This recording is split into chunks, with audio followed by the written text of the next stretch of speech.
It's going to be a very, very intense journey. What's up, everybody? Welcome to Frame Skip. This is episode 119. And today, you have the dynamic duo. I am one of your hosts, Seth Lakehouse, alongside the astonishing, the amazing, the astronomical. The astronomical. Love that. Wasn't expecting that at all. I was like, what are some big A words? The awful Austin Eller. I'm doing well, man. I hope you are. It's good to be here. Adonis Austin Eller. Yeah. There you go. So, how you doing this week, buddy? I'm doing great. We are officially past the holidays. We are. As of recording. Dude, I do not get a break for the first 3 months of the year, right? Because I have Christmas with Caitlin, and then our anniversary is the second week of January. And then there's Valentine's Day, and then her birthday is 7 days after Valentine's Day. Oh my gosh. And I'm like, I gotta be buying gifts left and right. You know, it's crazy. It's crazy. That's insane. I mean, my birthday is this month, so it's about a month after Christmas. But then, like, aside from that, I mean, I guess Valentine's Day is next month. But after that, we're pretty clear for a while. In fact, we had talked about our wedding, was first week of May. We had strategically said, like, hey, we want it to be kind of away from, like, other things. So we're not just, like, slammed. Yeah. Because, like, half of my family's birthday is in the fall. And of course, you got Christmas and Thanksgiving. We had talked about the fall at first, but then we were like, well, that's a little too close to a bajillion other events. So, like, early summer worked. Now, this is what I never understood, right? So when you and Andie got married, did you switch your anniversary celebration to the married date? Or are you still celebrating your date as well? So that's a good question. Well, and the funny thing is, too, you also have to think, Seth, for our situation, we got married a little over a year after we got engaged. But if it goes longer, then you've also got the engagement date mixed into it. So it's insanity. We kind of, best I could tell, we kind of threw the original dating anniversary out the door. So it was like September, October timeframe, and we got rid of it essentially in the fall. In fact, I don't even know that we discussed it. It was just kind of like our new anniversary is May. So nice. That's what we decided on. But yeah, the whole engagement thing, let's say it takes you a couple of years, 2-3 years to get married, like it does for a lot of people. Then you've also got that date to deal with. Yes. A little getting crazy with these anniversaries and whatnot. But how was your holidays, bud?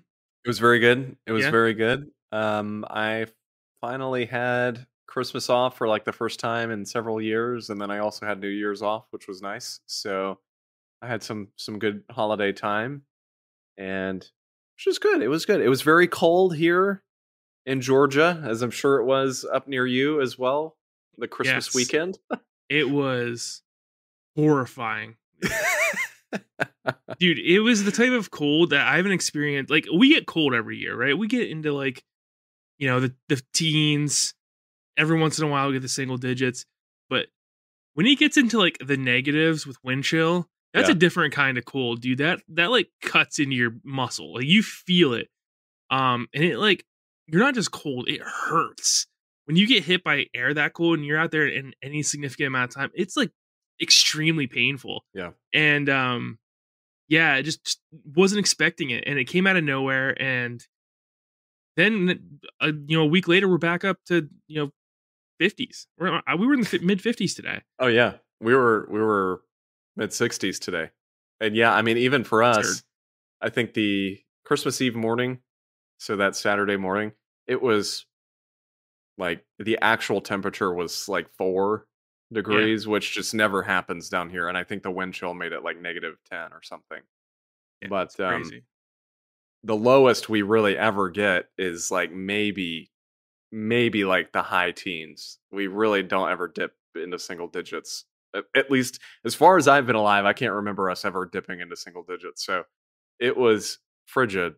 And I was Yeah. telling you over our group messaging for the podcast that like so many people's pipes burst here. It Mm-hmm. was insane. We got to a point.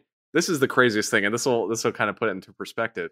So many people's pipes burst. There were so many leaks that a lot of the cities around us started like they were on a shortage of water because like so many That's crazy. leaks popped up. Yeah, like the reservoirs were all drained, and they just couldn't keep up. It was insane. So when we were talking about that, you had mentioned that we normally have insulated pipes up here. That's actually not true. We just have typical PVC pipes. What I think the difference is that we're so much used to heating our house, and that's probably the difference. Because you guys probably don't heat your house too much, right? Not that much. Yeah. So, but like realistically, once November hits, you're running the heater all winter long. Like it never stops. So I think that's probably why it's not as big of a problem up here where it actually gets colder. Right. Every once in a while you hear about pipes bursting and whatnot, but not that often. But I spent the entire day over at the new house we're buying. As you can see, all my shelves are empty. We're moving out here very shortly. I finally got all the work done, and this dude. Have I told you this story? Like the dude was still there while I was doing all the repairs and whatnot. Yeah, like you hadn't technically bought the house yet, but you were doing repairs so that he would sell you the house, right? Yeah. Yeah. So this dude was discussed on last episode if you're curious. Yeah. So this dude finally moved out, and I walked in the house today and it was very somber. It was like really I'm believe it or not, like a pretty emotional guy. And this house was just empty. And I'm like, wow, this is a really somber, like depressing thing, because this dude moved here to be with his girlfriend, live with his girlfriend, and then just a year later, bam, it's gone. Right? It's like, it's crazy. It's empty. So I was walking around painting stuff and whatnot. But this whole situation has been so stressful, Austin, so stressful. And I've been at my like absolute limit. Every once in a while, your boy has to blow off some steam. And I've been doing this with, I've fallen in love with the harmless prank, right? The harmless prank that just occupies someone's mind forever. And I've been doing things at work because I work night shift, which provides you a lot of opportunity to just absolutely mess with people, right? I've been doing things at work like replacing all the paper in the manager's offices with pink, right? Pink paper. So they go to print out like their reports of the day or whatever, and it all comes out pink, right? Taking the chairs in the meeting rooms and turning them around and turning the tables around the opposite way, right? Doing these like, oh my God. Yeah. But like, there's almost no limits to what like I'm willing to do. So have you ever been to Sam's Club or like a Costco or a place you can buy in bulk? I had my first encounter with Sam's Club or like one of these bulk stores the other day. And it blew my mind. I was like, what have I been doing with shopping at Walmart all this time? Like, it's a giant warehouse of magic. I've been wasting so much money. So I was walking around and I was like flabbergasted, absolutely flabbergasted. And I don't know if have you ever been to a Sam's Club? Yeah. Okay. So like they were giving out like samples. They literally were giving out samples of Monster Energy drinks. And I was like, this is crazy. This is a whole other world. But I round the corner and what do I see? Blocks of cheese on sale, right? And I immediately had this flashback to this, it was either Reddit or TikTok thing I saw, where like someone was at their office and they're placing a block of cheese in the community fridge every day until someone said something, right? And I was like, well, I don't really want to. That's too much of a time sink. So, needless to say, I bought 200 blocks of cheese. Oh my 1 pound God. blocks of cheese. So that's a significant amount of cheese. Like there's 200 pounds of cheese. Yes, 200 pounds of cheese. There were 1 pound blocks. All right, that's 200 pounds of cheese. So the other day, I throw them all in a duffel bag, very heavy. If you think you can carry 200 pounds in a duffel bag around your shoulder and not like sell it, it was very heavy. So I got halfway to my destination with this duffel bag, gave up, right? I turn around, take it back to my car. Well, okay, so I didn't get halfway. I got like a little bit inside the door because halfway doesn't make sense. But I put it back in my car, drove around to the backside of the building. And I knew I had my target in mind. I had him, right? My supervisor, real stick in the mud kind of guy, hall monitor type, security guard type, like this guy. Right. Somebody that's like asking to be messed with. Yeah, this guy's a security guard on the one day he has off, just because he wants to be a security guard. All right. And thankfully for me, I know his schedule because, I have to know when my supervisor's around so I can get away with shenanigans. I know he comes up and then he goes to the smoke shack and then goes to visit his son, who also works at First Quality, before going back to his office every day. He has a set schedule every day, right? So, what I do after I go into work, I drive my car around with this 200-pound duffel bag of cheese to a side door. I store it in the bathroom next to the supervisor's office. Okay, so this office, it doesn't have just him in it. It has like 6 supervisors, all for varying shifts, the manager of my department, like all the bigwigs who think they're important to, and they think they're important and critical to the operability of like, the facility. They have a mini fridge in there. So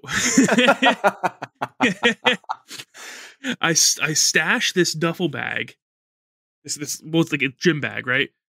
Full of 200 pounds of cheese in the bathroom, and go up to my thing. And I just wait. I sit there and wait for him to show up because he shows up once a night.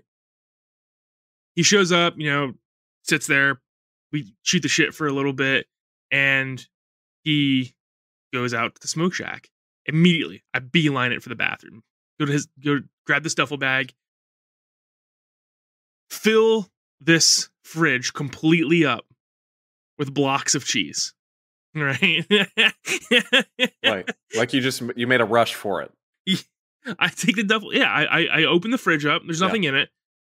I fill it up with cheese. I stack this cheese. You cannot fit one more thing in this fridge, right?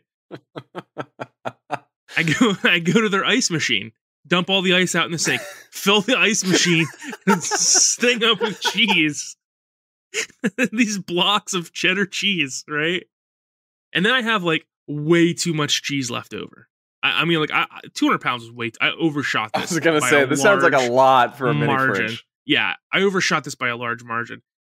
So I go to his drawer and I empty out all the contents of the top drawer into the second drawer, and I fill that with cheese.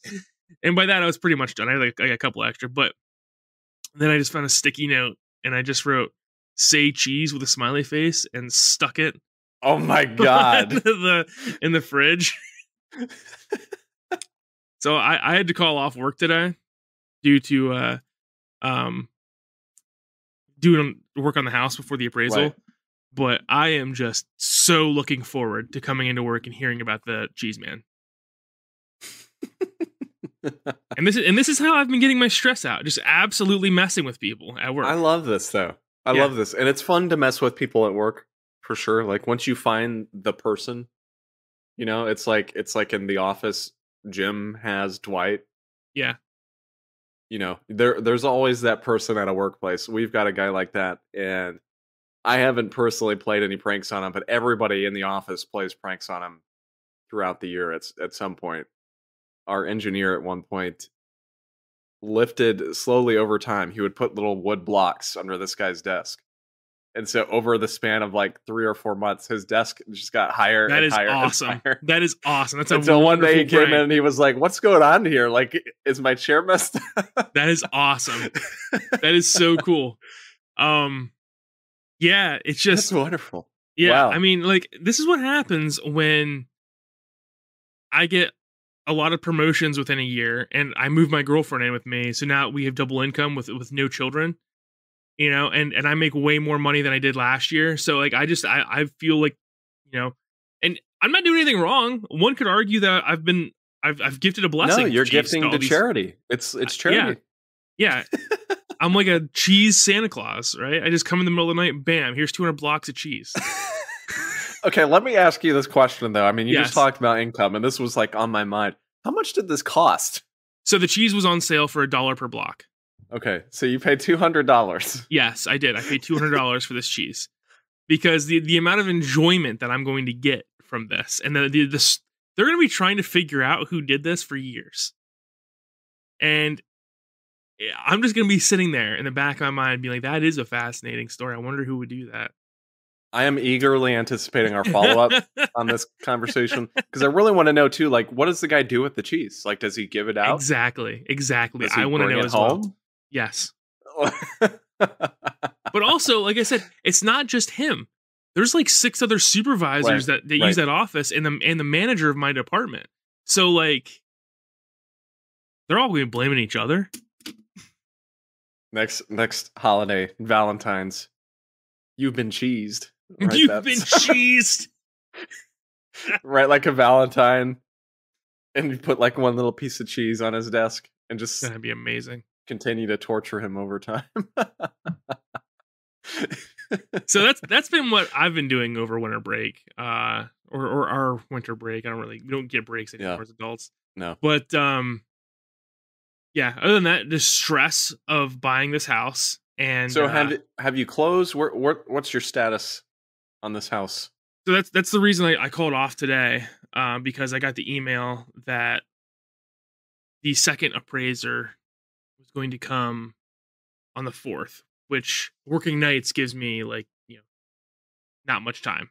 That's why I called off today, so I could go and finish whatever chipped paint was needed done and get that taken care of. So hopefully next time we record, I'll be done and closed and all moved in.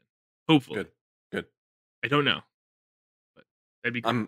I'm sure you will at this point. I mean, you've been through like everything twice over. Yeah. So very good though. Very Yep, good. very good. I know it's a stressful situation.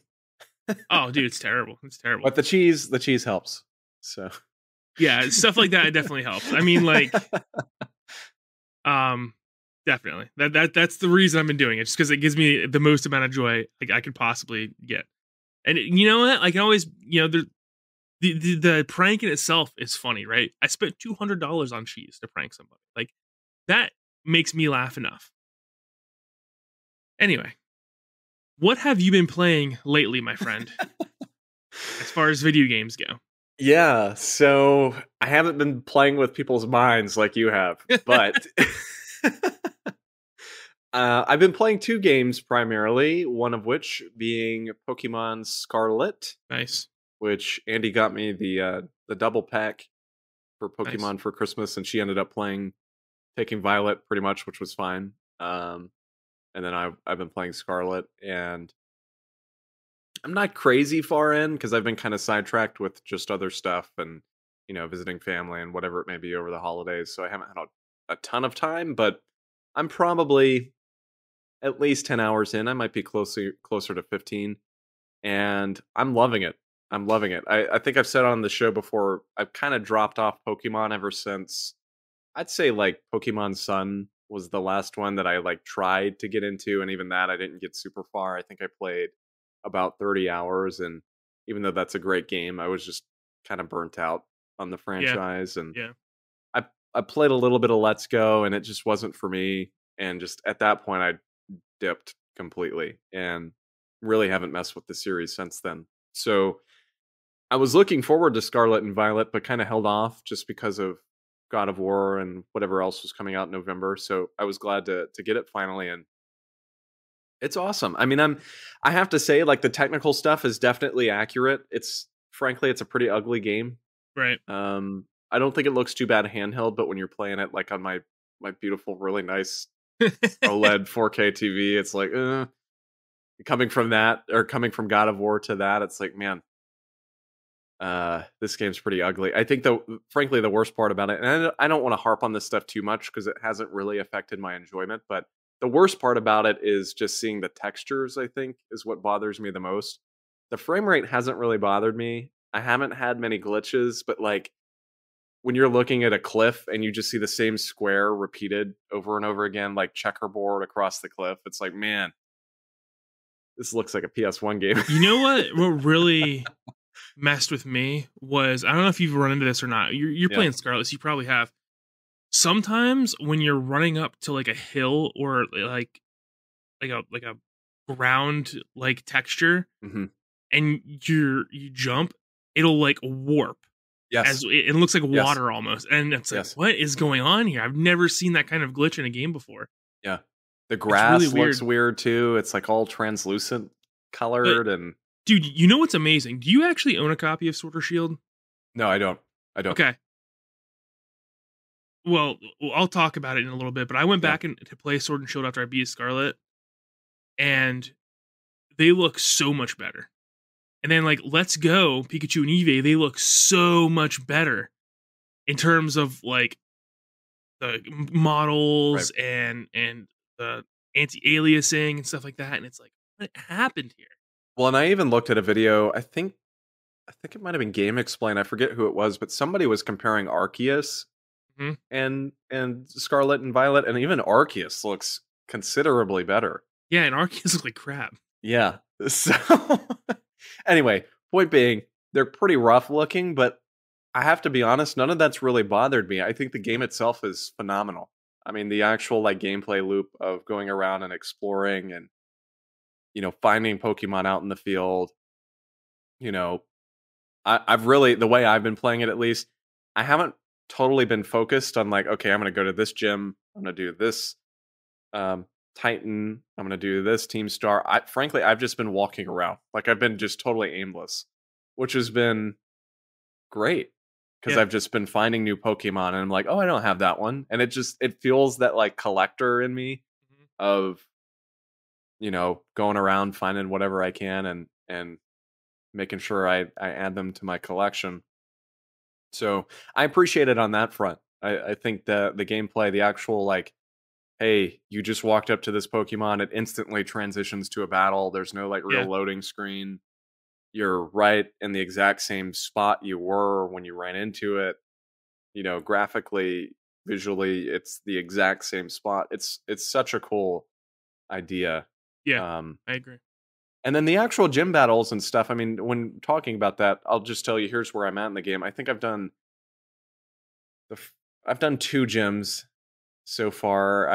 I've done the Stonewall Titan or whatever it is, the crab, and then I've done the first Team Star Fire base. So even though I've played like 10 or 15 hours, I'm really not that far when it comes to the actual like, I guess, objective type stuff. But Yeah, so that's one of the things I really loved about the game was the branching narratives that you can take. You can either, you have to do them all, actually, right, which they don't really right, tell you. You have to do them all, but I really liked, okay, I'm going to focus on the gyms right now, or I'm going to do the Titans now. And realistically, there's a level path that's not very marked out very clear. It's one of my biggest complaints with yes, the game. Because it has you zigzagging all over that world map, back and forth, and working your way up. And then back down the left side.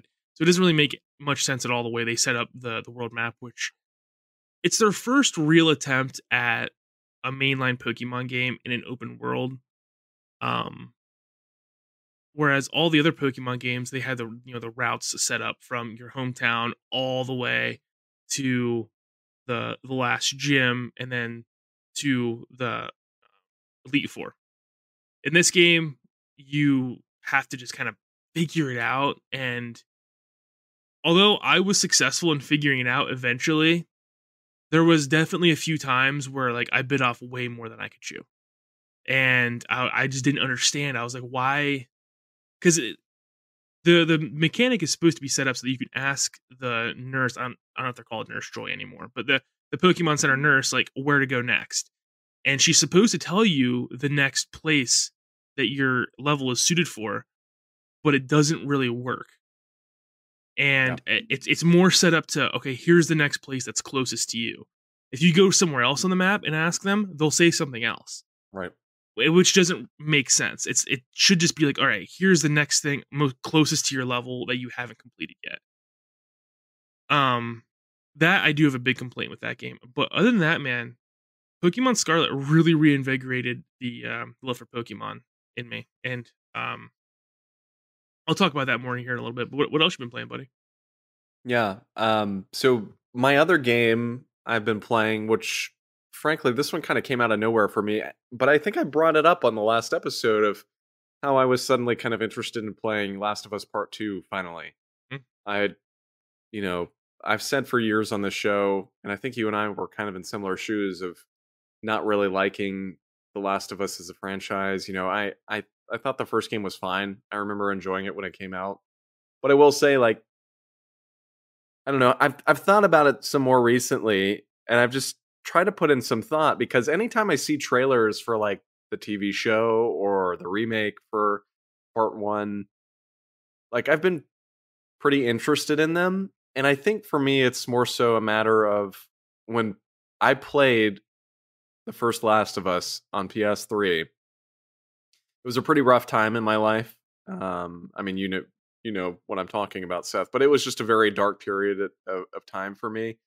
And so I think when I think about that original game, it just kind of teleports me back to those moments. And so I don't know, maybe this is just me saying this, but I feel like that's the reason why I've always said I wasn't a big fan of Part One. And so I wanted to give Part Two a shot and see if I could separate those feelings from the franchise and enjoy it again. And I've got to say, I'm about 6 hours into Part Two, playing on PS5. I am thoroughly enjoying that game, way more than I thought Good. I would. That's good. Um, you know, I think anybody can look at Sony first party games and say like they're all third person over the shoulder stuff. Like, and Last of Us definitely started that. But this game is so impressive still, even with that being said, about how the God of War, Horizon, everything looks pretty similar. I think the most impressive thing to me, frankly, about Last of Us 2 is kind of the dynamic nature of it. I think, and this is the best way I can describe it. I was walking around this kind of open world area. I think it's in Seattle is where I'm at right now, and you can go to these workbenches and like upgrade your weapons.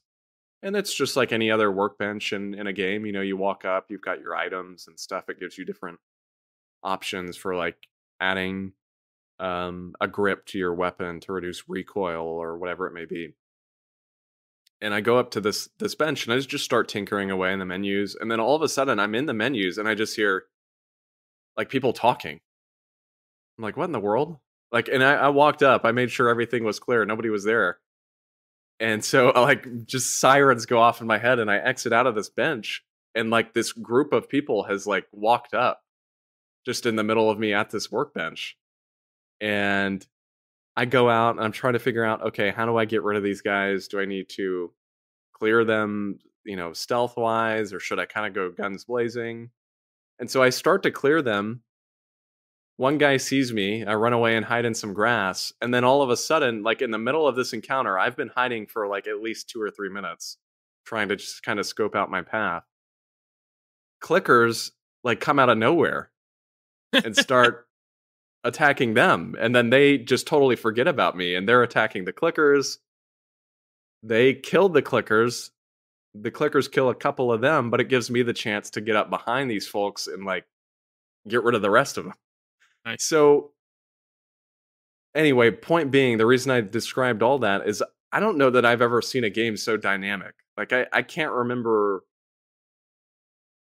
really the last time I've experienced AI on that level of, when they find you, they really don't stop searching for you. They're not, the people don't have like these specified paths like they do in a lot of stealth games where, hey, if there's a table, they're just going to walk around it over and over and over again. No, they're actually going to act pretty realistic. And I mean, I know this is probably like beating a dead horse at this point. The game's been out for 2.5 years, but frankly, I can't believe how impressive. Wait, really? Yeah, it was 2020. Oh my god. It was like June 2020. Oh my So god.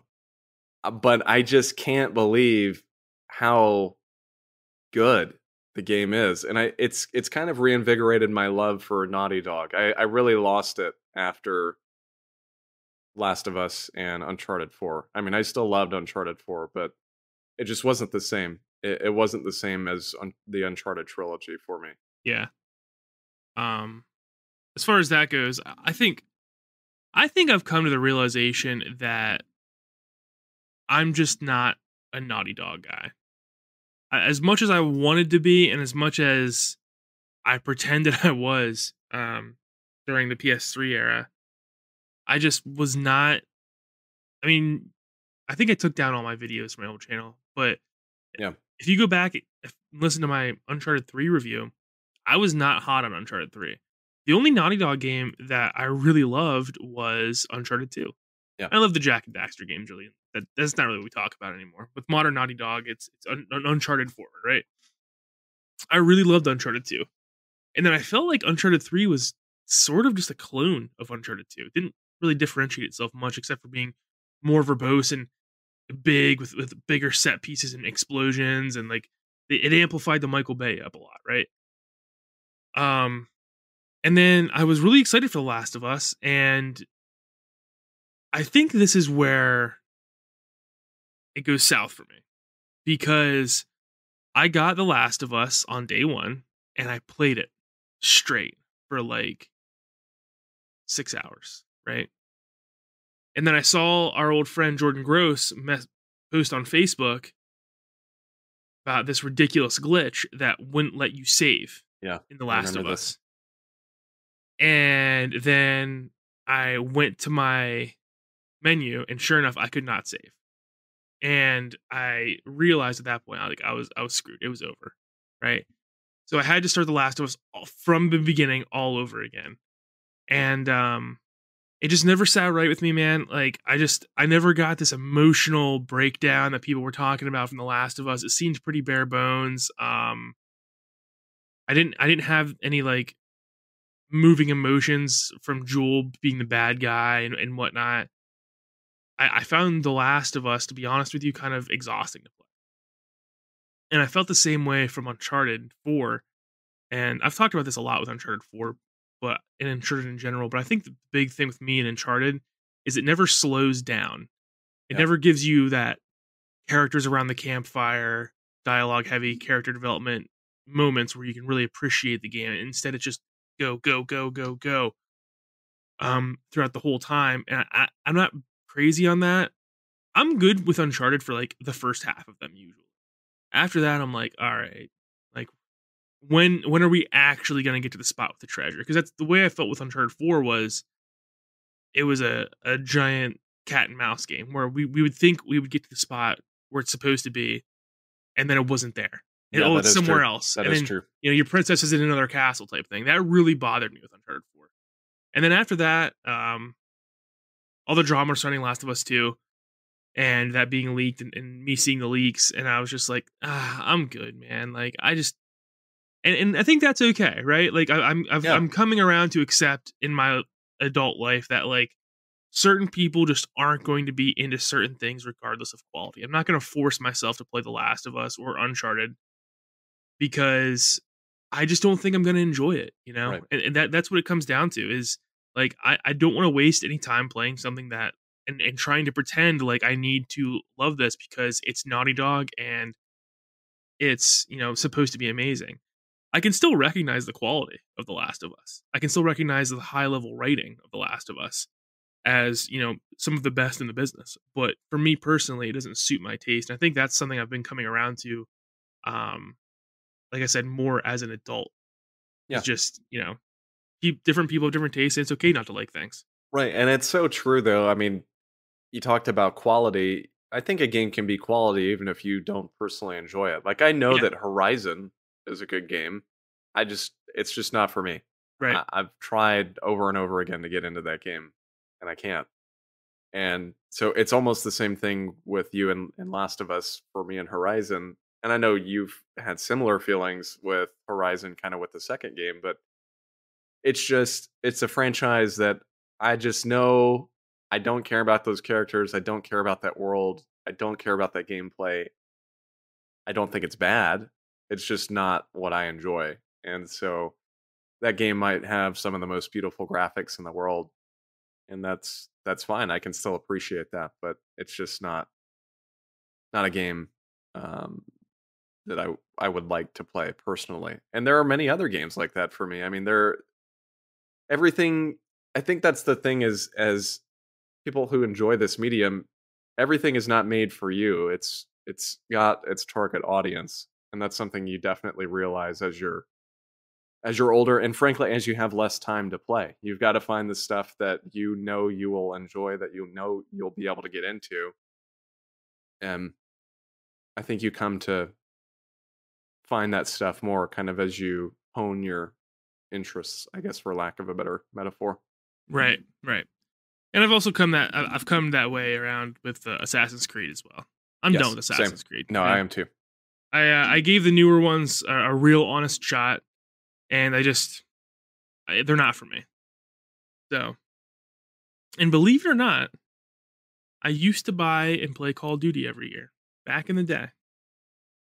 Yep. Also, flashback. Remember that insane Infinite Call of Duty Infinite zombies mode? It wasn't zombies. It was whatever else. But we had that one. Oh yeah, that we played like for ages. Yeah. Yeah. We were like pretty much unkillable as a unit. We were like really good that night. I think it was like me, you, Chris, and Elijah. Mm-hmm. And we played it for like several hours. Yeah. I remember that. We just could not be beat. Great night. Great night. All right, buddy. Anything else? Anything else you've been playing this month? Really? No, that's really it. I've been playing a little bit of Tetris Effect. I bought that game for Andie for Christmas on Switch to go with her OLED, which I also bought her for Christmas, and just because it's like a really pretty game, and so that kind of spurred me to try it out, and so I've been playing it a little bit here and there. I never really played Tetris as a kid, so I'm like terrible at it. For some reason, that was just a series that I missed. But it's a really pretty game. I'm trying to like understand how to play Tetris more. Because I really don't fully understand it, but it's a good game. I'm looking forward to playing more. I'm gonna put a pin in that OLED conversation. I'm gonna come back around to that. Let's do it. So as far as I go, I pretty much have just been all in on Pokemon since Scarlet and Violet came out. I went through and I beat Scarlet, and I really loved it. I had a blast with it.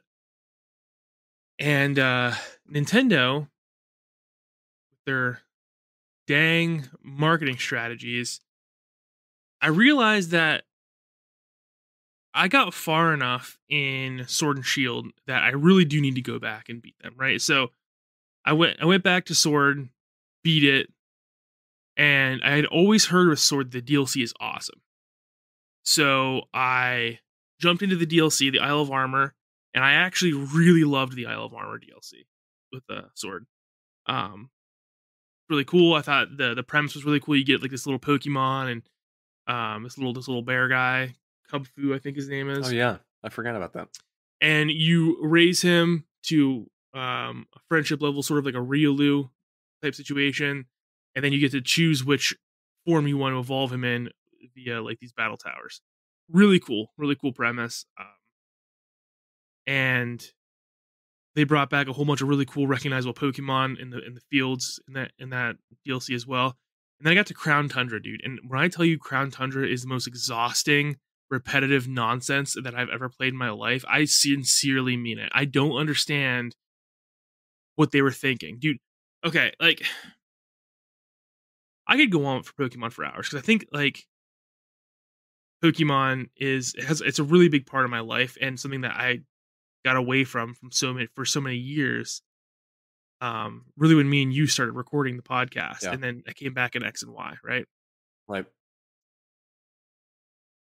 And the Crown Tundra removes any special feeling you get from catching legendary Pokemon. And I don't understand what they were thinking with this, because essentially what Crown Tundra is a giant legendary catch spree, right? Like, really? For some reason, like all the Reggies are on the Crown Tundra, all like the legendary birds are back in the Galarian forms, and they're in the Crown Tundra.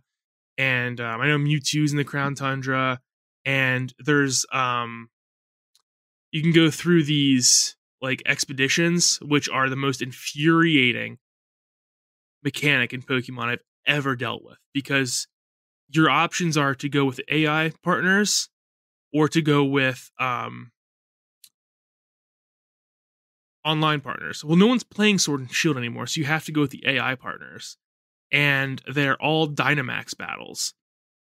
So the opponent can one shot you no matter what, and you don't get to bring your own Pokemon. You have to rent Pokemon from them, and the AI is so bad, dude. They're awful. And if anyone in your party, it works like a Mortal Kombat ladder, and you only are allowed 4 deaths in your whole party, right?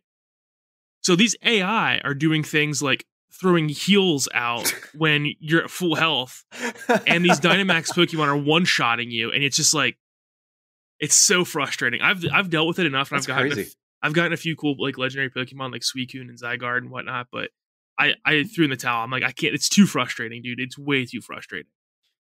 Anyway, Wait, so just before you go any further, just to confirm, because I feel like I might be misremembering, were these Yes. 2 separate DLCs? Yes, it's Crown Tundra and the Isle of Armor. Okay.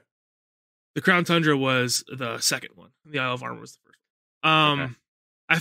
I'm throwing in the towel on the Crown Tundra. I'm just not having fun. I'm just, the reason I wanted to do this was because I wanted the Pokemon Home collection, right? Because you can now take all your Pokemon and transfer them to Pokemon Homes that you never have to worry about losing them, like I did for like X and Y or the previous I generations. need to do that for my 3DS games. And I think you need to do it soon. I think that service is being shut down soon. So, anyway, then once I was done with Sword, I decided to jump back into Let's Go Pikachu, because I tried Brilliant Diamond and I wasn't feeling it as much. I know they're great games, right? But I'm like, I'm not feeling like a brand new adventure right now. So I kind of want to go into something more familiar or a little different with it, which is Let's Go Pikachu. And I'm telling you, man, I don't understand it. Like, the graphical fidelity of Sword and Shield, and then also Let's Go Pikachu. Now, I think Let's Go Pikachu was developed by a different studio, wasn't it?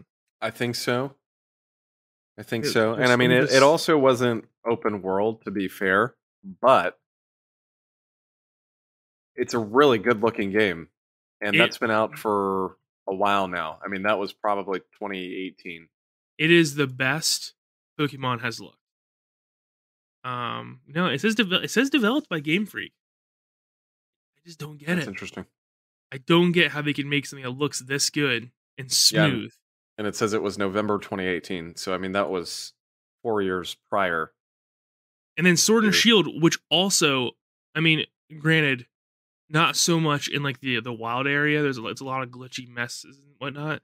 But, I mean, in battles and whatnot, it's super smooth. It looks really good. I don't know what's going on with them. But pretty much, I really do feel like this was a case, at least when it comes to Scarlet and Violet. I really do feel like they were just rushed out. I mean, yeah, I don't know if Arceus was the same team. I know they were both Game Freak, but I can't imagine they were the same team in Game Freak. I would be astounded if Arceus and Scarlet and Violet were the same. But I really feel like, knowing Arceus released this year, or I guess I should say last year now, knowing Arceus released last year, frankly, I know it always sells like crazy, but I really feel like they should have held Scarlet and Violet, given it more time, focused on Arceus. I mean, because we were slammed with Pokemon. We had Diamond and Pearl last fall, Arceus several months later, and then Scarlet and Violet 6 months later. So I knew one of them was developed by a different team, and it was Diamond and Pearl, right? Yeah, ILCA, who I've never heard of before. But yeah, man, I'm just all in on Pokemon right now, and I'm starting to get burnt out. So I was looking for something else to play, and here's the weird thing, man. Right? Like I'm well known for my hatred of the Nintendo Switch, and I don't get it. It doesn't make any sense to me, right? Because they're not bothering me with Pokemon. The console, like I'm having a blast. I'm taking it to work, and I'm having a blast with it. The second I transition off of Pokemon, I'm like, fuck that. Um, I'm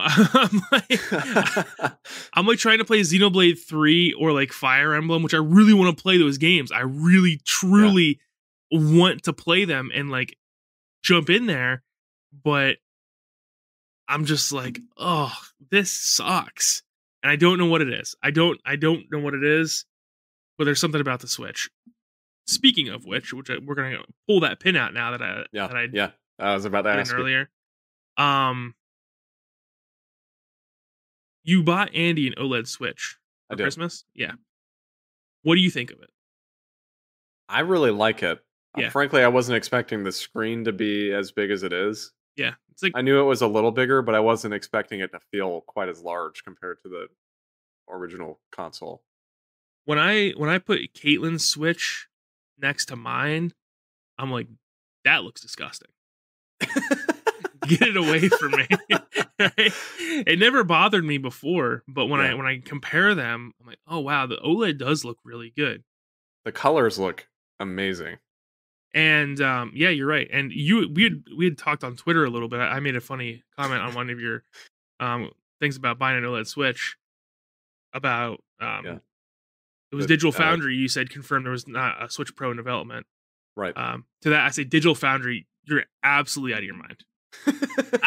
Dude, Nintendo has been working on a Switch predecessor probably since this first Switch came out, right? Like they're working on something. There's something coming out. But with that being said, are you going to buy the Switch OLED still? The Zelda one? I think if the Zelda one releases, I will. Otherwise, I probably will not.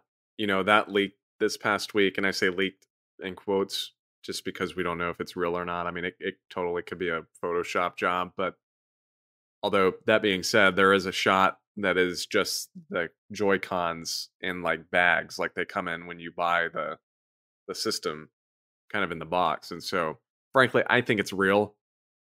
So if it's real, I probably will buy it. I've got the Animal Crossing Switch now, and I don't know. I'd just like to get the Zelda Special Edition. And here's the thing I will say. Even if it comes out though and I don't get it, I'm not like super upset about that because I primarily play docked. It's very rare that I play handheld, but I do think I would play more handheld if I had the Switch, just seeing the bigger or the OLED, just seeing the bigger screen. Yeah, because I'm in a similar situation where like I just bought my OLED recently, for Pokemon, and I did that with the full knowledge that the Switch 2 or the Switch Pro or something is almost certainly going to come out in the next 2 years.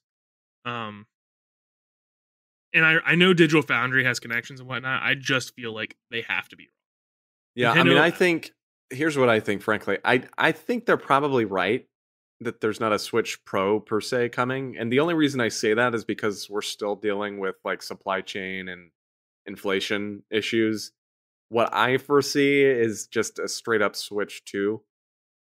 And this is my dream, at least, is they just make like a stronger, better hardware Switch 2, whatever they want to call it. And that's it. I really hope that it's not like another GameCube to Wii U to Switch situation where they go with something totally different.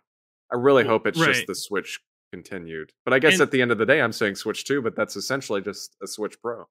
Well, yeah, and there's nothing really wrong with the Switch, I don't think. No. There's nothing to really improve upon, just hardware, other than the power, right? Yeah. But I did look it up, and their Wii was like their best performing console ever, right? That came out in 2006. The Wii U came out in 2012, so that was 6 years. Yeah. We're approaching that for the Switch. The Switch came out on March 3rd, 2017. It is now January 2nd, 2023. So, like, I just have a really hard belief that they're going to go 7-8 years without a new console. Nah, I don't buy it, man. I really think Nintendo has something in the works. Yeah, I mean, I definitely agree with you.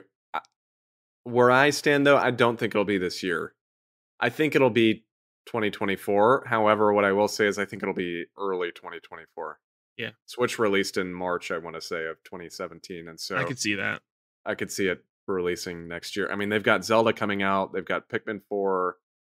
I wouldn't be surprised to see like a hey, Metroid Prime 4 or whatever it is the big launch game for 2024 because it appears this year is already going to be somewhat slow Yeah. when it comes to Switch releases. I mean, we've still got a lot of games coming. We got Fire Emblem, like I said, Zelda, supposedly Pikmin 4, but overall, compared to a year where we had, Kirby and the Forgotten Land, we had two Pokemon games, Splatoon, Bayonetta 3. This year looks a little lighter. So I wouldn't be surprised if this is kind of the final year of launch Switch. Speaking of the future, let's talk about the topic we wanted to bring to the table this week, which is our peak or preview at 2023 in video games. Me and Austin have both gone down and made a list of games, and I wrote the release dates. Did you write the release dates down? Some of them, like the ones Okay. I'm really excited for, I did. Okay. Not all of them though. We made lists, and we're gonna go over them. And Austin, the way I think I want to do this is I want to do your list first, and then I'll go over mine. And if we have something that we forgot to write down or that the other person brings up, just slide in there after we talk about it, right? So like I'm sure we both have like Final Fantasy 16 on our list or something like that, right?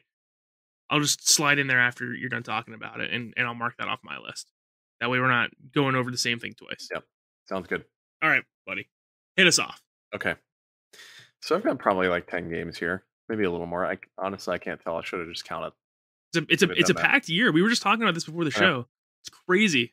Yeah, so 2022 overall, I thought was kind of slow. I thought there were a lot of good games this past year, but looking at the next year, man, there are so many games coming out. I mean, there are so many that don't have release dates, to be fair. So who knows what gets pushed. But just based off of like even the first 6 months, I mean, I'll just start off here. This is a pretty simple one. Not a whole lot of thought into this, but Persona 3 Portable and Persona 4 Golden releasing on Switch, Xbox, PlayStation on January 19th is a big deal. Yes. I'm really excited to see those games come to other systems. Here's what I will say. I'm excited to play Persona 4 again. I'm still excited to play Persona 3. However, I just really do wish it was the FES version. Absolutely infuriating. I don't know what they were thinking. I have no idea, dude. Well, I know they both have their pluses and minuses. Like I know that Portable you can control your party, and I know that you can play as a female character, and so I get there are pluses there, but at the same time, there's so much more content in FES, and you've got the fully 3D town instead of the map with the cursor. So it's exciting though. Persona 3 Portable is essentially just a visual novel. And that's what's so frustrating about it, is that so much of that 3D animation was cut out to just a cursor going over certain places. And I can't play it. I won't play that. I might give in proper mood, try to give Persona 4 a fourth shot. Fourth time the charm. Fourth time's the charm. I don't know if I can, dude. I don't know. Like Persona 4 just has not resonated with me the last few times, but given my mood, I might try it. I really love Persona 3 FES. And I famously put like 100 hours on PS2. And I really wish that was the FES version. I think that we'll get again someday, but I mean, honestly, it would have been cool if they had just released both. If they had done Portable and FES to give people the option. Or just like do a hodgepodge. How hard would it have been to just like deconstruct FES, break open the code, and like add some of the things that Portable. They're gonna make tons of money. It's Persona, like the shoe in for money. Right.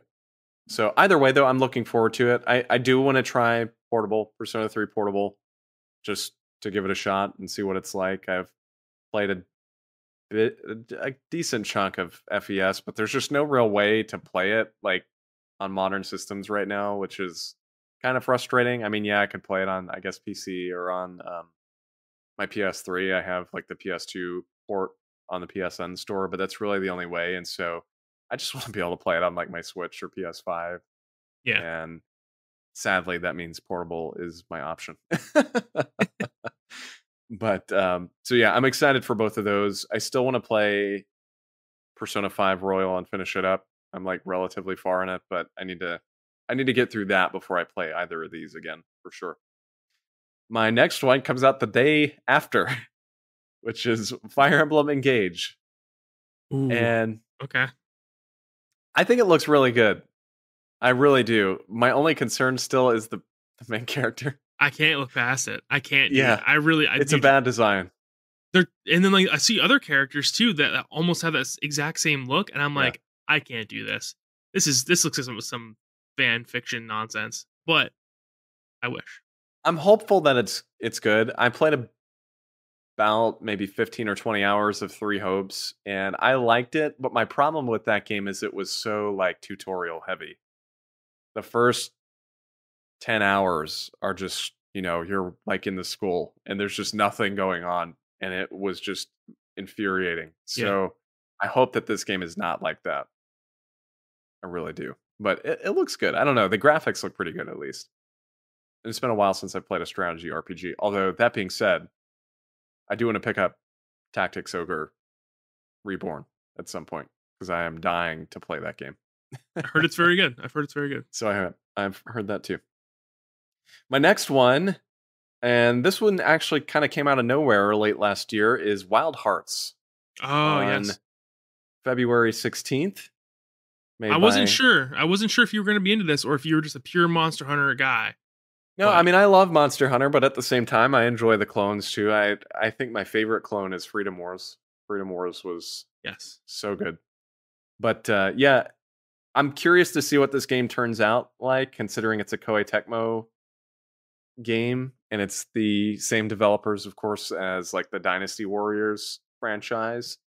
So, and my understanding is they made Tokiden on Vita, which I never played, but I've heard good things about that game. So, and that's also a Monster Hunter clone. So they've kind of got some experience with this already, but this one in particular looks really, really good. I think the exciting thing about it, frankly, is it's got the EA publishing power behind it, which means it's going to have a larger budget, I would assume, based off, stuff EA's done in the past. But to me, that's a good sign because the Dynasty Warrior games, frankly, are usually pretty low budget. And so I think that having that EA backing really could give them a lot of energy, I guess, for lack of a better word, to make this a really AAA Monster Hunter style game. And frankly, we haven't seen any Monster Hunter clones in a while. We were getting slammed with them back in like maybe the 2013, 2014, 2015 era. But over the past few years, we really haven't gotten any. So it's going to be exciting to see what this game turns out like. Yeah, I agree. This is something that is like in like the maybe category for me, right? If people are in love with it and people are playing it and they're liking it, I'll pick it up. I put a lot of time into Monster Hunter Rise. I think I have over 70 hours in that game. Mhm. Really loved it. Same with Monster Hunter World. I don't know. I'm into that gameplay now. I finally understand it. I remember back in the day when you first recommended, I think it was Monster Hunter 3 or Ultimate or something on Wii. Yeah, probably 3 Or Ultimate. Try. I don't know. I tried that and did not understand it, but now I understand the gameplay loop a lot more. And I think breaking the loading screen barriers helped a lot with that because back in the day there was like 16 different areas that you could go through and whatnot, and crazy. Yeah, and it was really annoying too because you could get hit by a monster and they would knock you into a different area. Yeah, such bad game design. Yeah, that was rough. That was rough. I mean, I still like old school Monster Hunter, but it's definitely more approachable. Yeah, now for sure. So, my next one on here, I don't really have a history with this franchise, but I think this game looks great. Like a Dragon Ishin, which is, of course, what Yakuza is being called now, Like a Dragon. And this is the one that's the kind of medieval samurai era Yakuza game. And it's I was talking to you kind of about this before, Seth, but my understanding is it's still like the main characters from Yakuza. It's just more of like a what if Yes. scenario. Yeah. And so I played a bit of Zero. In fact, I played a good chunk of Zero until my PS4 crashed and I lost my save. Rough, And bud. so That's at that rough. point, I was like, well, guess that's it. So I haven't really gone back to the series, but I think this is one where I could go back to without having played the other 8, I guess. So I am looking forward to that one. Yeah, I don't know. I'm having trouble because I loved Yakuza Kiwami, but everyone talked about Yakuza 0. I did not like Yakuza 0 very much. Pedro loved it. I did not like it. Like a Dragon, Yakuza 7, I was trying to get into, but just it wasn't the right time and place. So Yakuza is one of those things for me where like I think it's very hit or miss. I love the craziness of Yakuza, and I was about halfway through Kiwami 2, and it's really impressive what they managed to do with that franchise. Where like they literally never gave up with it, right? Like they released all of them in the United States, and then randomly Yakuza Kiwami hit and blew up, and now they're I mean they're huge. So They're a huge deal. Yeah. it's really cool to see Yakuza proliferate in the United States, and they're good games, man. They're wild and wacky, and I'm really looking forward to going back to Kiwami 2 at some point and beating that, and then I'm probably never gonna play 3, 4, and 5 just because I don't want to. I'll probably go back and play 6 and 7 at some point, but this one also looks really cool because, like you said, it's feudal Japan time, and it's like a spin-off what if type scenario. Yeah. I'm really into that. Speaking of RPGs, said no one because I haven't even discussed any RPGs. Octopath Traveler 2 Yes. looks so damn good, and I haven't even played the first one. And this is probably going to be one, unless the stories somehow connect, where I'm just going to buy it even without having played the first one because it just looks gorgeous. And I need more of that turn-based kind of classic style RPG in my life. Well, you're not going to have to worry about, I don't think, the stories connecting because there was almost no story in the first one. Why Oh, that's good to know. it fell off for me. I'm also, as you can imagine, really excited for this. I just love this art style. Yeah, I have totally. the collector's edition of the first one, and I thought mechanically it worked really well. And individually, each characters were really interesting, but the story and writing fell really flat for me. So I never completed it, but um, this is a trend that I'm really enjoying in modern gameplay, which is taking these 2D games and flipping that formula on its head. Talk about Suikoden later, which I have on my list. It's doing the same thing where it's giving us like that 2.5D storybook type look to it, and I think it's really cool. Yeah, and like Live Alive was similar, Yes. and then for better or worse, the pixel remasters for Final Fantasy. I know it's kind of a similar art style, so Yep. it's cool to see this. Maybe we'll get tired of it at some point, but I really do adore this art style. I think it's really just a really beautiful way. And there's this one, I forget what it is, but there's one indie game that's coming out. It's kind of like an action, like cyberpunk almost type, like side-scrolling game, and it's got a very similar art style. I'm really looking forward to it too. I'll have to go Is it Anno figure out the name Mutagen? of that. Maybe it might be. All right, and my next one is Resident Evil 4. The remake of that comes out March 24th, and I'll just say I've kind of dropped off Resident Evil the past few years. I'm a big fan of the series, but ever since the remake of 3 released, I just haven't really kept up with it. So I haven't played the 3 remake, and I haven't really played much of 8, but I still am really looking forward to this remake of 4. Graphically, it looks gorgeous, but frankly, I think the thing that's most exciting is they're kind of changing the way 4 worked. They're making it darker, a lot more, kind of horror-esque.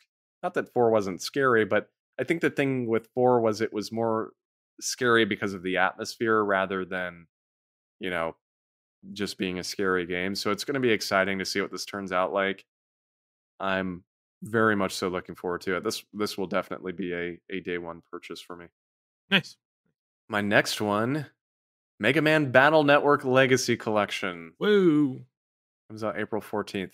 It's got like every Battle Network game in it from the GBA, and I loved that franchise back in the day. This was like really my only exposure to Mega Man as a kid. I never really played like the side scrollers. It was always Battle Network for me. And I forget what the ones on the DS were that came out after, but they were the same idea, Star Force or whatever it was. And I'm looking forward to this one for sure. They seem to have done a lot to it, a lot to all these games, and they've got like online battles now, which is pretty neat too. So looking forward to that. And then moving right along, The Legend of Zelda: Tears of the Kingdom, of course, May 12th. There's not a whole lot for me to say here. I mean, it's a Zelda game. It's the sequel to Breath of the Wild and Mhm. one of my favorite games of all time. So I hope this one was worth the wait, frankly, because they kind of made it out to be this quick development cycle, and obviously that was not what happened at all. So this will be 6 years after Breath of the Wild, which is pretty crazy, but looking forward to it. I know we're both excited for this next one, and frankly, this is my most anticipated game on this list. Final Fantasy 16, Yes.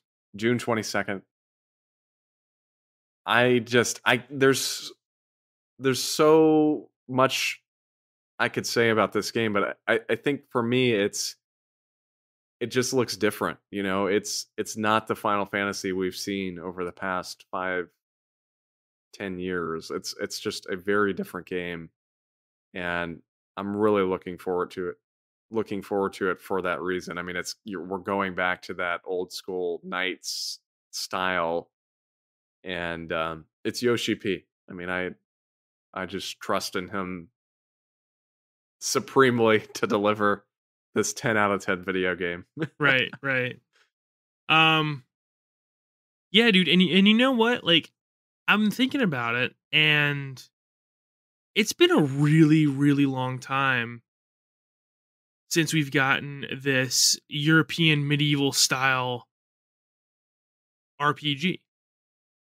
And you wouldn't think that, but it's like, well, like Tales isn't really that, right? It's more of just like a fantastical Japanese inspired one, and you know, there's not really any other huge RPG franchises that are putting stuff out right now, and Final Fantasy hasn't been like a classical um D&D-esque type setting for a long time, and this just, despite being a very old school era, like a classic, like era, it feels different from what we've gotten recently, and I'm really excited for it. This will be the first time a red mage is a main character in a Final Fantasy game, and that's awesome.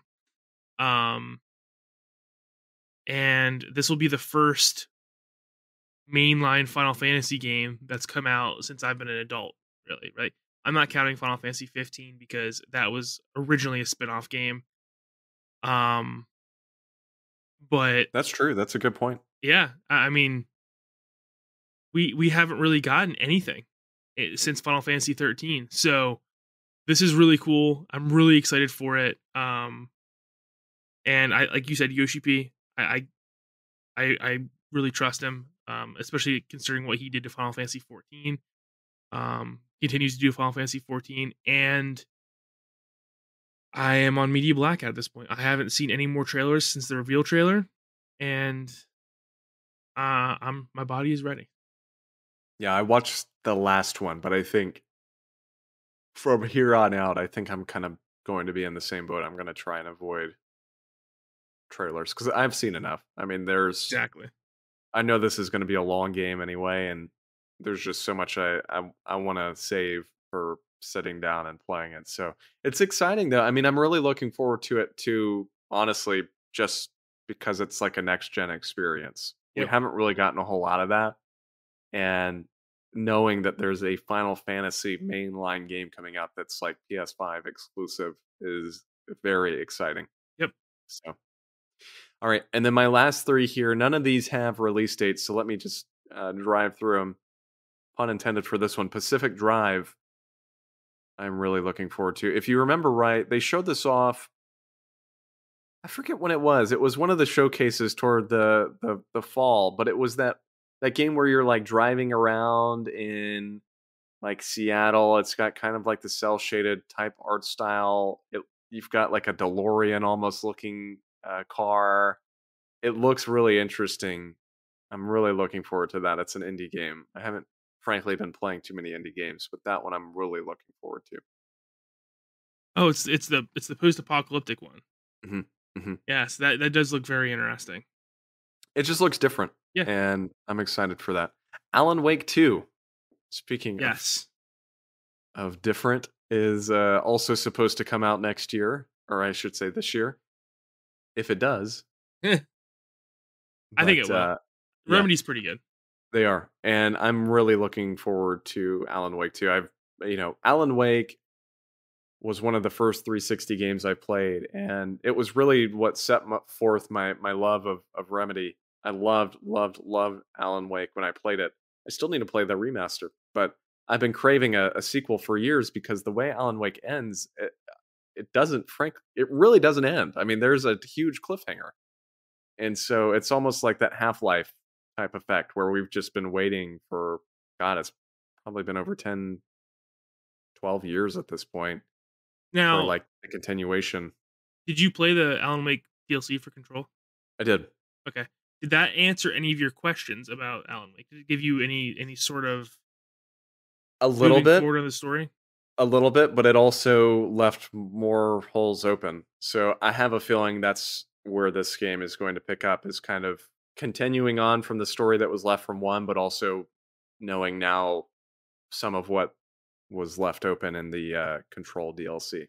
Oh, see, because I stopped playing it because Yeah. you told me it was going to spoil Alan Wake. Mhm. Then I went and played Alan Wake about halfway through. Didn't like it at all. I think it's a very divisive I don't know game. if it's aged well. No, it doesn't seem like it's aged very well at all, especially in the combat department. So I'm really looking forward to Alan Wake 2 because I do feel like with the way Remedy's timeline set up, Alan Wake 2 seems like it has to tie into Control in some way. Oh yeah, for sure. And I'm really looking forward to that. So I'll probably just watch a summary or something of Alan Wake 1, as much as that pains a lot of people to hear, I'm sure. And Nothing jump wrong into with Alan that. Wake 2. Yeah. And then my last game on here, aside from, I would say, Tears of the Kingdom, Final Fantasy 16, and Alan Wake 2, this is probably, in that top 4 of anticipated games. Spider-Man 2. I hope to God comes out next year because I need this game. I loved Spider-Man. I love Spider-Man Miles Morales, and Spider-Man 2, there's not a whole lot I can say just because it's just Spider-Man. It's more of that gameplay, that fluidity that we experience with the other two games, and I don't know, man. This is one Sony franchise that like I need more of now. Yep. So that's my list. As far as Spider-Man goes, I don't know how I feel about it, right? Because I'm in a really weird state with Spider-Man.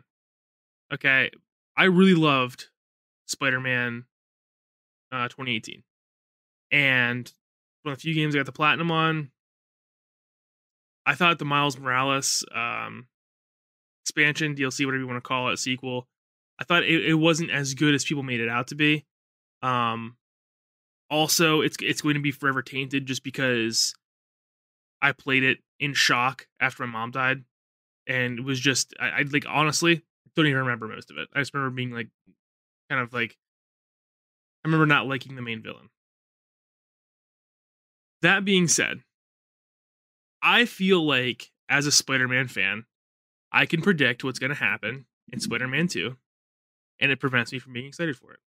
I feel like it's so obvious, and I can predict what's going to happen, and I don't want that to happen, and I just feel like it's impossible for me to be excited for that game, and I don't know how to feel. I'm obviously gonna play it and pick it up, but I would say my excitement is at bare minimum. That's But surprising. I'm like it's pretty surprised by that. it sucks. It sucks because I really do like. I was so into the first game. Like that's one of the few games that made me cry at the end. Um, and I thought they were very daring in what they did with the story and the characters in that game. But Miles Morales just I thought the Miles Morales that we got in the game was one of the better iterations of Miles Morales we've gotten. Certainly better than the comic books. And in my opinion, even better than the Spider-Verse Miles Morales. Yeah, I would actually agree with that. Um but I didn't think that he had a very compelling story in the expansion. I thought it was just kind of weird. So, Yeah, I don't know.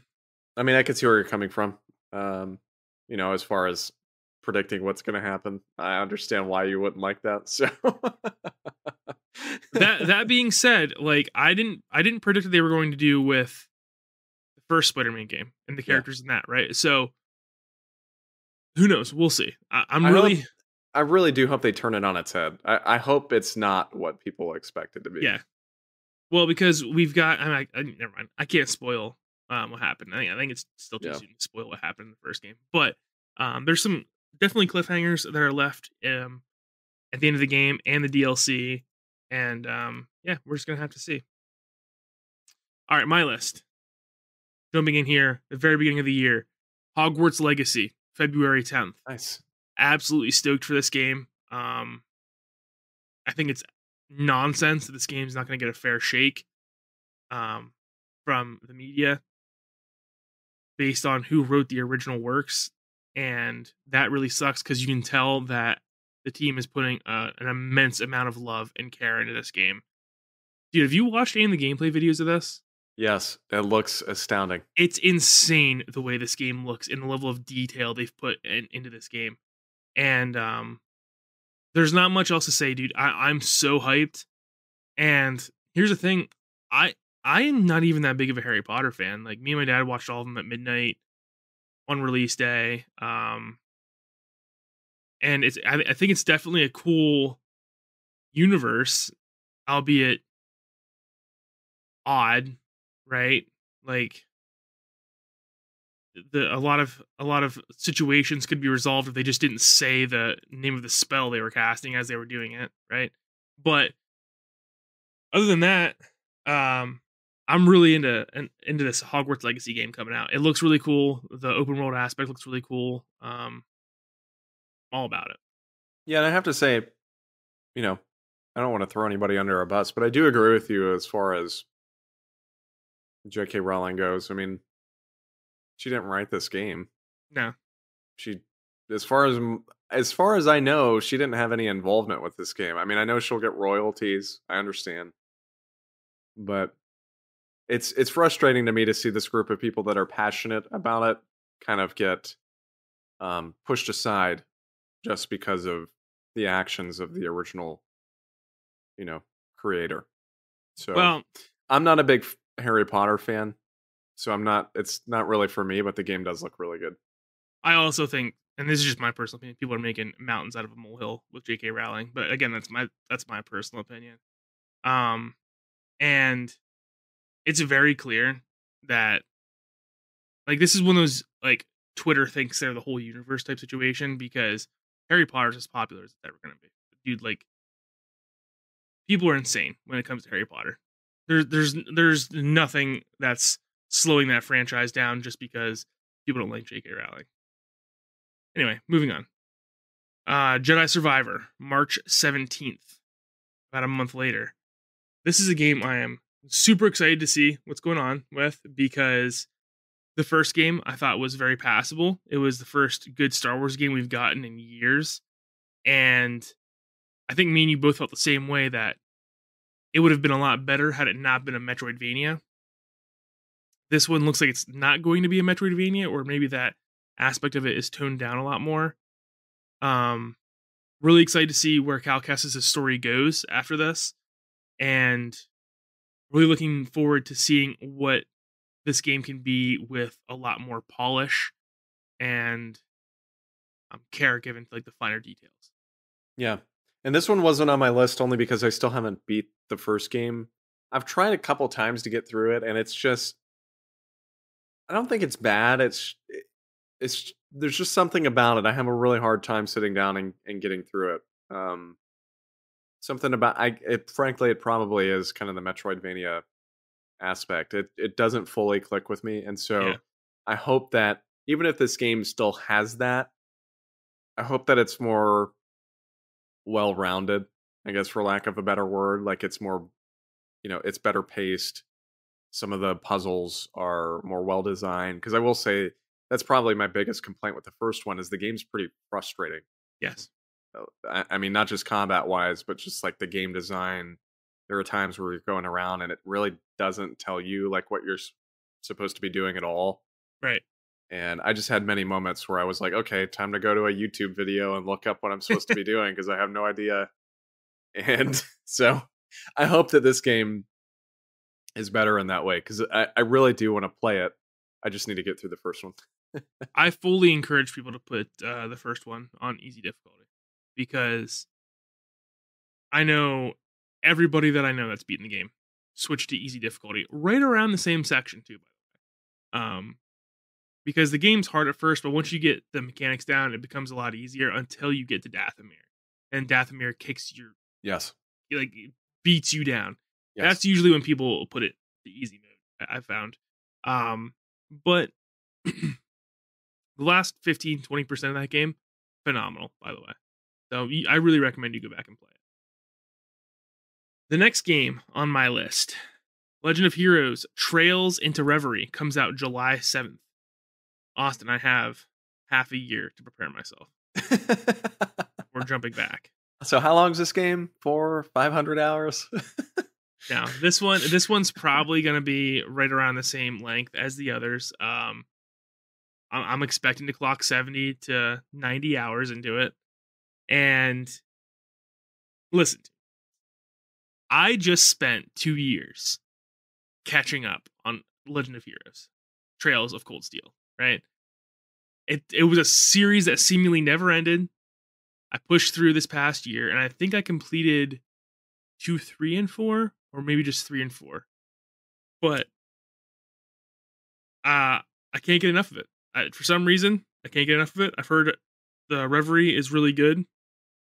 Now, Trails into Reverie is actually the end of the Trails of Cold Steel arc. So despite it not being Trails of Cold Steel, it's actually like the 5th Trails of Cold Steel game, which is confusing. But I figure I've come this far, right?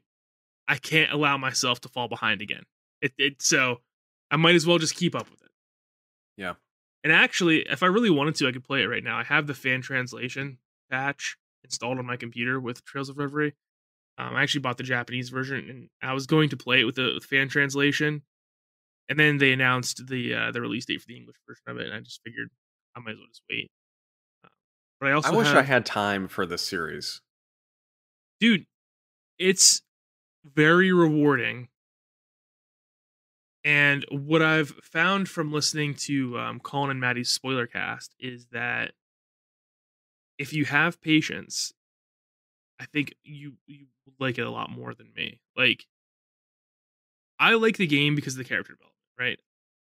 The highly politicized world that it's in is well written and it's very in depth, but it's also a little much. And it's got a lot of anime tropes like characters seemingly never dying and never getting finished off and always coming back. And there's definitely certain moments in these games where I'm like, just finish him, just kill this guy, right? And instead, there's like I'll get you next time, and jumps away or whatever. Yeah. It's like, all right, smoke bomb. Yeah, I'm just out of here.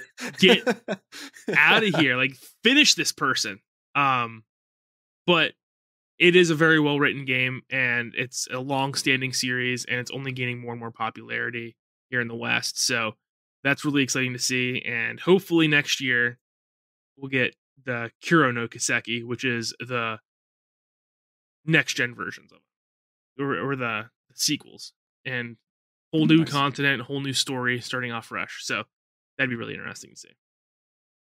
Next on my list is Baldur's Gate 3. Comes out in August. No specific release date. We just have August. Game's been in development for way too long. Been in early access way too long. If you need a reason to dispute early access games, Baldur's Gate 3 is your go-to. Dude, the Steam overall reviews scores went from like overwhelmingly positive to like mostly positive recently, because people were complaining about how long it was taking for it to come out. Like, one of the top reviews on Steam recently was, I bought this game with the intention it was going to be finished at some point, right? And I think that goes to show just how ridiculously long the game's been in early access. It's been in early access for, I think, over 2 years. Yeah. I just looked this up as we were talking. Yeah. And yes, it says the early access released on October 6th, 2020. Yeah. So way too long. That's crazy. Long. Yeah. And the crazy thing was with Baldur's Gate 3, and the reason I didn't jump into that early access was because your saves get erased every single time they update the game. So because of all the features they add in, and this is a CRPG through and through, so you can interact with almost anything. It's essentially virtual Dungeons and Dragons. You can do almost anything you could think. The story looks very good though, and it's co-op. I'm really looking forward to it. Set in the Forgotten Realms, the most popular D&D setting. So I think me and I don't know like anything at all about Baldur's Gate, but old school it looks CRPG, good. yeah, and the purveyor of the isometric co-op games. I would say like the original isometric co-op games. Like, if I don't think if there's not Baldur's Gate, you don't get Diablo. So, very exciting, very cool, and from the best team that could possibly do it, the creators that made Divinity. Oh, nice. I didn't know that. Yep. That's awesome. Yep. Wow. Next on my list, and the rest of these are TBD. They are announced for this year, but they do not have a specific release date.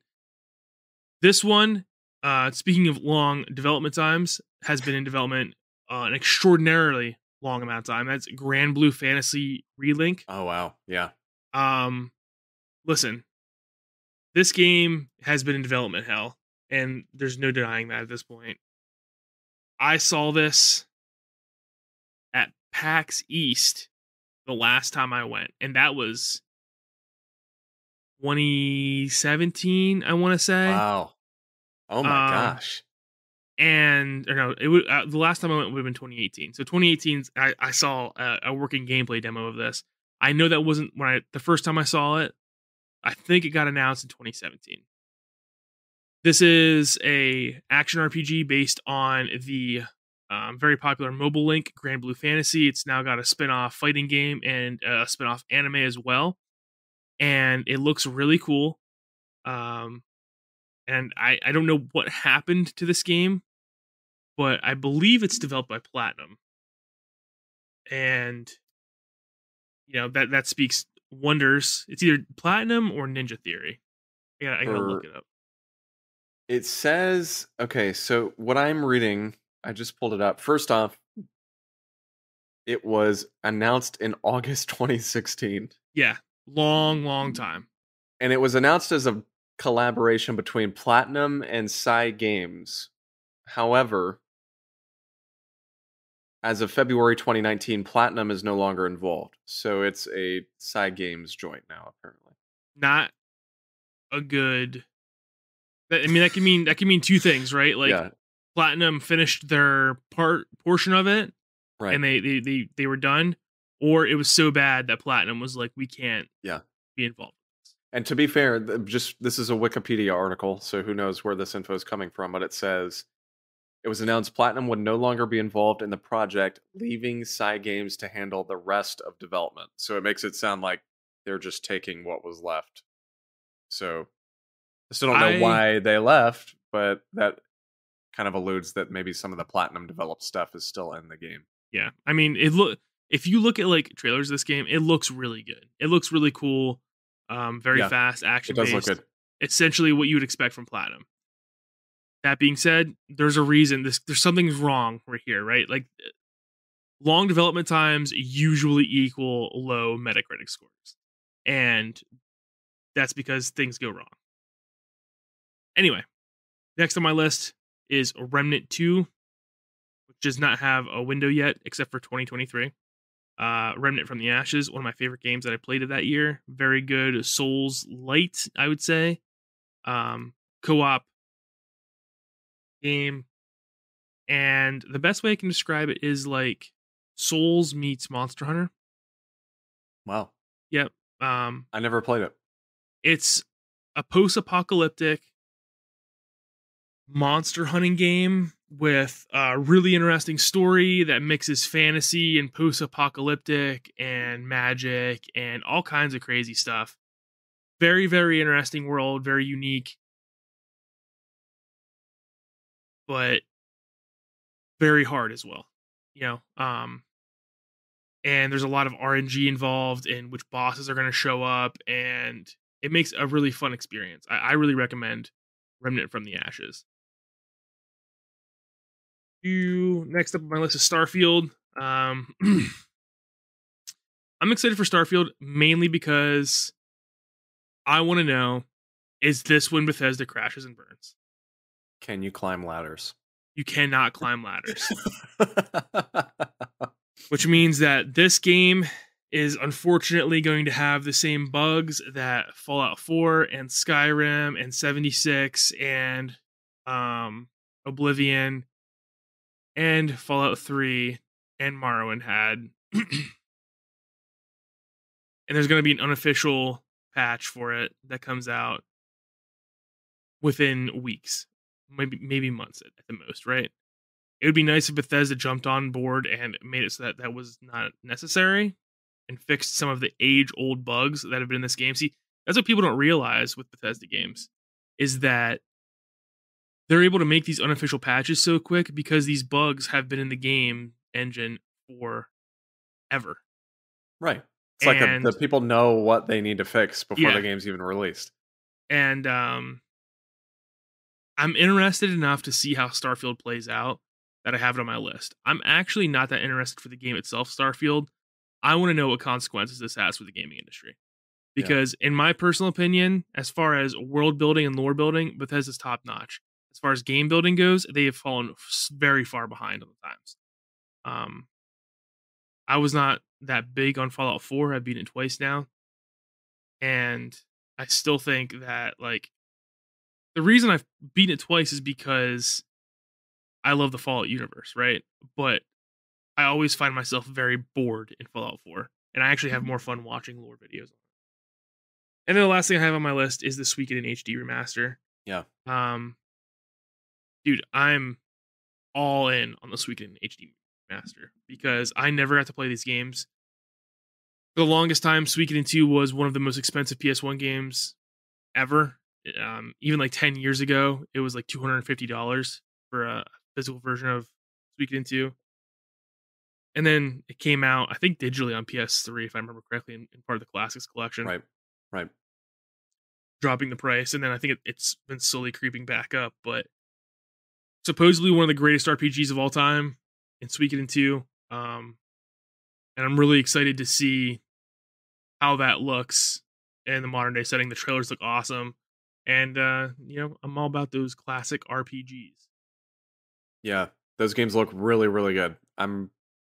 It wasn't on my list just because I was trying to narrow it down, but yeah, I'm actually really excited for those two, and I haven't played them either, the PS1 version, so I'm looking forward to those a lot. What I will say is this is an exciting year for RPGs. I feel like we've got a lot of good RPG content coming out, and we've had a lot of good RPG stuff this past 6 months. So for sure, it's exciting to see that trend continue.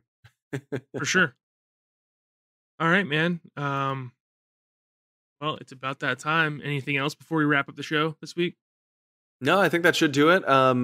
Just a quick little tease, I guess, for the future. We're working on streaming the podcast as we record it. I don't know when that'll come, but I just wanted to let everybody know that that will happen. And so we will let everybody know prior. That way, for the first episode, people can tune in, listen, chat in our Twitch chat as we're recording, and we'll be doing that. So it'll happen soon. But yeah, I just wanted to say from my end, thank you guys for bearing with us as we kind of go through some growing pains, I guess, for lack of a better word. Just because we've been kind of hit or miss when it comes to release schedules over the past few months, and it's partially because of the holidays, but schedules as well. And I really do think we're really, again, this is just me talking, but I feel like we're really trying to come back hard this year in 2023, and hope you guys stick around and enjoy the content in the coming months. Yeah, definitely trying to improve the overall quality of the podcast and make it a lot more enjoyable to watch and listen to. But I know I can say I'm sure Austin can as well, that I think that 2023 is looking pretty promising for us. Yep, So, absolutely. well, that being said, remember, guys, to share us with your friends, like us on Facebook, subscribe to us on YouTube. You can follow Austin on Twitter at Austin J. Eller.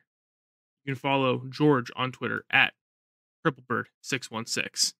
Coach is not on Twitter anymore. And I am at Seth the 90s Kid. Don't follow me. Don't do it. You'll get 200 pounds of cheese in your Yeah.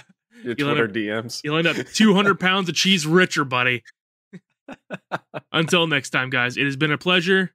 And remember to keep on gaming. You've been cheesed. Yeah.